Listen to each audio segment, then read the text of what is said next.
Film शुरू होते ही हमें एक सेलबोट पर एक कपल को दिखाया जाता है। अपने जर्नी के दौरान उन्हें एक प्यारा सा आइलैंड नजर आया और वो वहां चले जाते हैं। किनारे पहुंचकर लड़की का हस्बैंड अपने बोट को किसी चीज में बांधने लगा, जबकि उसकी वाइफ अकेले ही आगे जंगल की तरफ निकल पड़ती है। चलते चलते वो एक कंपाउंड तक पहुंच चुकी थी, जो पूरी तरह से यह जगह सुनसान दिखाई दे रहा था। वो चारों तरफ किसी के मूवमेंट को फील करने लग गई, यानी उसे किसी मौजूदगी का एहसास होता है। इसलिए वो डर कर अब वहां से भागने लग गई। वो काफी ज्यादा ही डर चुकी थी और फौरन से जाकर एक ट्री के पीछे छुप जाती है। लेकिन तभी अचानक कोई उसे वहां से घसीटते हुए लेकर जाता है। वो काफी चीखती चिल्लाती है। इवन उसकी चीख की आवाज उसका हस्बैंड भी सुन चुका था। यहीं से सीन को काटकर हमें समुद्री प्लेन को दिखाया गया, जो कि उसी आइलैंड पर आया हुआ था। उस प्लेन में दो भाई जॉन और मैट, जो कि अपने 3 फ्रेंड्स के साथ उस आइलैंड पर एंजॉय करने के लिए आए हुए थे। हमें पता चला कि यहाँ पर उनके अंकल के घर भी मौजूद था, जिनकी कुछ अरसे पहले ही डेथ हो चुकी थी। ये पूरा आइलैंड बिल्कुल पूरी तरह से सुनसान पड़ा था। वहाँ पर अब कोई भी नहीं रहता था। उन दोनों भाइयों के आपस में ज्यादा बनती भी नहीं थी, और वजह भी यही थी कि वो इस जगह पर आए थे क्योंकि उन्होंने अपना सारा बचपन इसी जगह पर बिताया हुआ था और एक दूसरे को अंडरस्टैंड करने के लिए इससे अच्छा जगह कोई हो ही नहीं सकता। यहाँ इस आइलैंड पर सभी काफी एंजॉय करते हैं कि तभी अपने घर के बाहर उन्हें एक पपी मिलता है। यह देखकर सारा उसे अपने पास रख लेती है। उन्हीं फ्रेंड्स में से नोवा नाम का लड़का जब रात के टाइम अपने किचन में जाता है तो उसके पीछे पीछे वो पपी भी चला गया। नोवा कहता है कि उस डॉग से ज्यादा कैट्स पसंद है। यह सुनकर डॉग उस पर गुर्राने लग गया। उसे ऐसा करता हुआ देखकर ऐसा लग रहा था कि जैसे उसने नोवा की बातों को समझ गया है और उसने माइंड कर ली। कुछ हद तक तो नोवा को भी अजीब लगा था, लेकिन वो बहाना बनाते हुए वहाँ से बाहर आ जाता है और वो पपी भी वहाँ से निकलकर भाग जाता है। सारा को उसकी काफी फिक्र होती है और वो जॉन के साथ उस पपी को ढूंढने के लिए जाती है। बहुत खोजने के बाद तो बाहर उन्हें वो पपी मिल गया था, लेकिन जैसे ही वो उसके पास जाते हैं एक बड़ा सा डॉग उन पर अटैक कर देता है। काफी जोर से वो डॉग सारा के पैर पर बाइट करते हुए वहाँ से भाग गया। सारा का इतना गहरा जख्म को देखकर निकी प्लेन को तैयार करने के लिए कहती है, लेकिन जॉन वहाँ से नहीं जाना चाहता था। वो कहने लगा कि यह कोई इतना भी बड़ा इशू नहीं है। कुत्ते के काटने पर लगभग 7 दिनों के अंदर इंजेक्शन को लगा दिया जाता है तो उसका पॉइजन पूरे बॉडी में नहीं फैलता। इसीलिए वो कहता है कि कुछ और दिन वो यहाँ पर स्पेंड कर सकते हैं। उसकी बात को सारा भी मान चुकी थी। रात में मैट निकी को बताने लग गया कि पहले यहाँ पर एक डॉग्स ट्रेनिंग कंपाउंड था और अपने बचपन में वो लोग वहाँ रह रहे पपी से खेला करते थे। वो बताने लग गया कि उनमें से एक डॉग को इन्फेक्शन हो गया था, जो मजबूरी में आकर वहाँ पर रह रहे सारे के सारे डॉग्स को मारना पड़ गया था। अगले ही दिन से सारा का बिहेवियर बिल्कुल ही अजीब लग रहा था। वो किसी से भी अच्छे से बात तक नहीं कर रही थी। वो खाना भी इस तरह से खाई जा रही थी जैसे कि वो काफी सालों से उसने कुछ खाया ही ना हो। निकी और सारा दोनों को वहाँ पर छोड़कर वो तीनों हंटिंग के लिए वहाँ से चले जाते हैं, लेकिन जंगल के अंदर उन्हें कहीं पर भी हिरण या फिर खरगोश नहीं मिलता। नोवा वहाँ पर फोटोग्राफी करने लग गया था कि तभी उसी टाइम अचानक उसके सामने एक डॉग आ जाता है। नोवा बहुत ही धीरे से पीछे होने की कोशिश करता है, लेकिन उसके पीछे से भी एक दूसरा डॉग आ गया था और जब वो अपने चारों ओर देखने लगा तो तब उसे पता चला कि चारों तरफ से उसे काफी सारे कुत्तों ने घेरा हुआ है। वो अपनी जान बचाकर वहाँ से भागता है, जो भागते हुए उसे जॉन और मैट मिल जाते हैं। वो उन्हें बताता है कि इस आइलैंड पर बहुत सारे डॉग्स हैं और उनके लिए बिल्कुल सेफ नहीं है। और तभी अचानक से उनके ठीक सामने वही आदमी आ जाता है जो इस मूवी के स्टार्टिंग सीन में हमें बोट पर दिखाया गया था। उसकी हालत इतना ज्यादा बुरी हो चुकी थी, वो कुछ भी बताने की कि उसके साथ क्या हुआ है उस पोजीशन में नहीं था, लेकिन फिर भी वो उन्हें बताने की कोशिश करने लग गया। लेकिन उसी टाइम अचानक से बहुत सारे डॉग्स आकर उसे मार डालते हैं। तीनों जब यह देखते हैं तो अपनी जान बचाकर वहाँ से भागते हैं और जब वो भागकर घर आए तो उन्होंने देखा कि सारा और निकी तालाब में स्विमिंग करके आ रही हैं और ऊपर से बहुत सारे डॉग्स उनके तरफ बढ़ने लग गए थे। वो चिल्लाते हुए उन्हें घर के अंदर भागने के लिए कहने लग गए, जो किसी तरह करके घर के अंदर चले जाते हैं। उनमें से एक डॉग निकी का पैर पकड़ चुका था। जॉन तीर से उस पर हमला तो किया, लेकिन वो तीर डॉग के बजाय निकी के पैर में जाकर घुस जाता है। चिल्लाने की वजह से वो डॉग भी वहाँ से भाग चुका था। निकी को घर के अंदर लाकर उसका ट्रीटमेंट करने लग गए। अब यहाँ से इस जगह को छोड़ने का प्लान बनाने लग गए थे। तभी एक डॉग घर की विंडो को तोड़कर सीधा नोवा पर अटैक कर देता है। बहुत ही कोशिश के बाद किसी तरह मैट और जॉन उस कुत्ते को जान से मार देते हैं। वो अब सभी लोग अपना सामान पैक करने के बाद वहाँ से निकलने के लिए जैसे ही घर से बाहर आए तो उन्होंने नोटिस किया कि वो सारे के सारे डॉग्स उनके प्लेन के पास ही खड़े हुए थे। इसीलिए मजबूरन उन सभी को घर के अंदर वापस आना पड़ गया।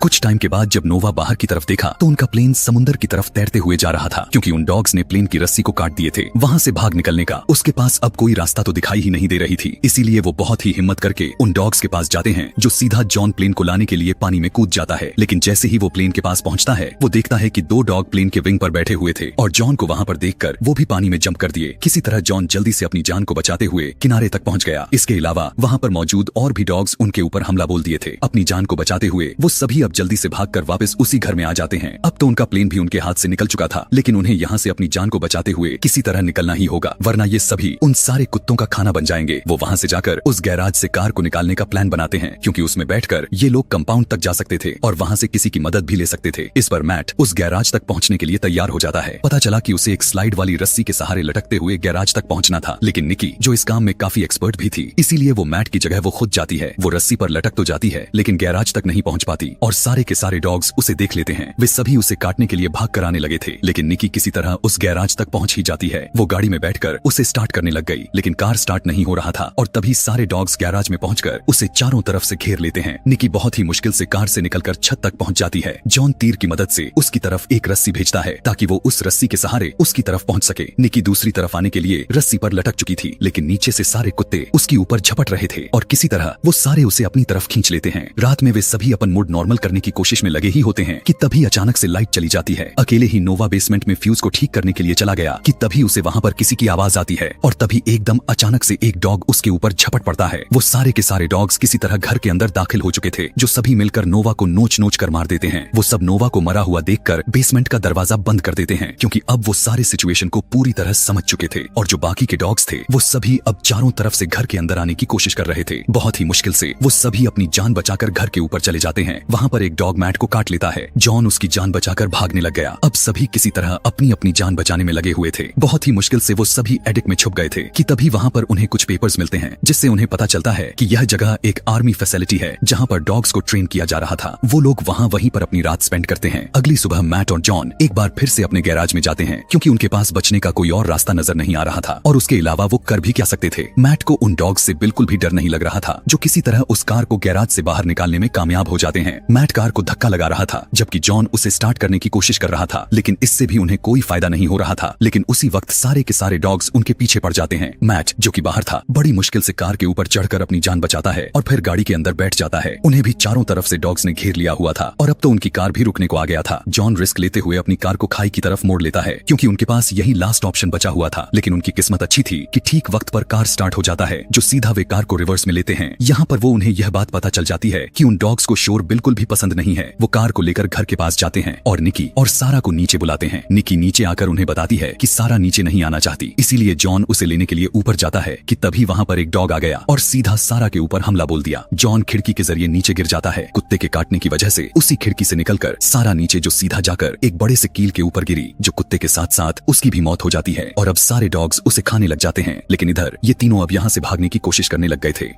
किसी तरह ये सभी उस कंपाउंड तक पहुंच गए जहां आने का उन्होंने प्लान बनाया हुआ था और अपनी कार को वहीं पर छोड़कर अंदर घुस जाते हैं। अंदर जाकर उन्हें पता चलता है कि डॉग्स को सिर्फ ट्रेन ही नहीं किया जा रहा था, बल्कि उन्हें जेनेटिकली इनहेंस भी किया जा रहा था और यही वजह था कि वो सारे डॉग्स इतने ज्यादा मात्रा में चालाक हो चुके थे। इसीलिए कहते हैं नेचर से कभी भी खिलवाड़ नहीं करनी चाहिए, जो आज इन्हें भुगतना पड़ रहा है। फिर जॉन नोटिस करता है कि रेडियो टावर पर एक वायर निकली हुई थी, इसीलिए वो उसे जोड़ने के लिए जाता है कि तभी वहां से उसे उस कपल की बोट भी नजर आ जाती है और जैसे ही वो उस वायर को जोड़ता है, अचानक से वहां पर शॉर्ट सर्किट हो जाता है, जिसकी वजह से वो नीचे गिर गया और तभी वहां पर सारे कुत्ते आकर उसे नोचने लग जाते हैं। इस सिचुएशन में जॉन को लग चुका था कि अब वो उन कुत्तों के हाथों नहीं बचने वाला। तभी मैट वहां पर आकर उन सारे कुत्तों को मारना शुरू कर दिया था। दूसरी तरफ अंदर शॉर्ट सर्किट होने की वजह से वहां की एक कमरे में आग लग जाती है। निकी बाहर निकलने की कोशिश करने लग गई थी, लेकिन वहां पर नोटिस कर पाती है कि डॉग्स तो पहले ही बाहर खड़े होकर उसका इंतजार कर रहे हैं, लेकिन अब वो उन्हें मारने का प्लान बनाती है। वो एक सिलेंडर को चालू करके वहां पर रख देती है और साथ ही साथ कुत्तों के सामने वाले दरवाजे को खोल दिया था और जैसे ही सारे डॉग्स अंदर चले जाते हैं तो साथ ही वो दूसरा डोर को ओपन कर देती है। अचानक से सिलेंडर के फटने की वजह से वहां पर बड़ा सा ब्लास्ट हुआ और उस शोर की वजह से सारे डॉग वहां से भाग जाते हैं। पीछे से जॉन और मैट समझते हैं कि निकी शायद मर चुकी है, इसीलिए वो वहां से भागने का प्लान बनाने लग जाते हैं। लेकिन एक बार फिर से सारे के सारे डॉग्स उन्हें चारों तरफ से घेर लिए थे। अब तो उनके पास बचने का कोई रास्ता भी नहीं था। लेकिन तभी निकी कार लेकर वहां पर पहुंच जाती है, जो सीधा वे सभी बोट की तरफ बढ़ते हैं। अब सभी कुत्ते काफी अग्रेसिव हो चुके थे, कार का पीछा भी करने लग गए थे, जिसकी वजह से वो कार को भी नहीं रोक सकते थे। अब जब उन्हें कोई भी रास्ता नजर नहीं आता तो खुद समेत कार को पानी में फेंक देते हैं और किसी तरह कार से बाहर आकर अपनी जान बचाते हुए बोट की तरफ बढ़ने लग गए थे और फाइनली उसके ऊपर चढ़कर अपनी जान बचा लेते हैं। और अब वो खतरे से बिल्कुल बाहर आ चुके थे और वो यह सोचने लग गए थे कि वो समय रहते ही डॉक्टर्स के पास पहुंच पाएंगे भी या फिर नहीं, कि तभी जॉन स्लीपिंग क्वार्टर का दरवाजा खोल देता है। वहां पर एक डॉग छुप कर बैठा हुआ था, जो अचानक से उस पर झपट पड़ता है। उन डॉग्स को जेनेटिकली इनहेंस करने का बहुत ही बड़ा नुकसान हुआ था, क्योंकि बदले में वो लोगों को ही मारना शुरू कर दिए थे। वजह यह था कि वो सारे डॉग पहले से काफी ज्यादा समझदार हो चुके थे और उन्होंने अब पूरे आइलैंड पर कब्जा जमा लिया था। उन डॉग्स में अब इंसानों जितनी ही समझ आ चुकी थी और उन्होंने बहुत ही चालाकी के साथ उन सब पर जगह जगह अटैक किया था। और इसी के साथ यह कहानी मूवी यहीं पर खत्म हो जाती है। ऐसे ही और भी मूवी एक्सप्लेनेशन वीडियोस देखने के लिए कमेंट में नेक्स्ट लिखना ना भूलें। Thanks for watching.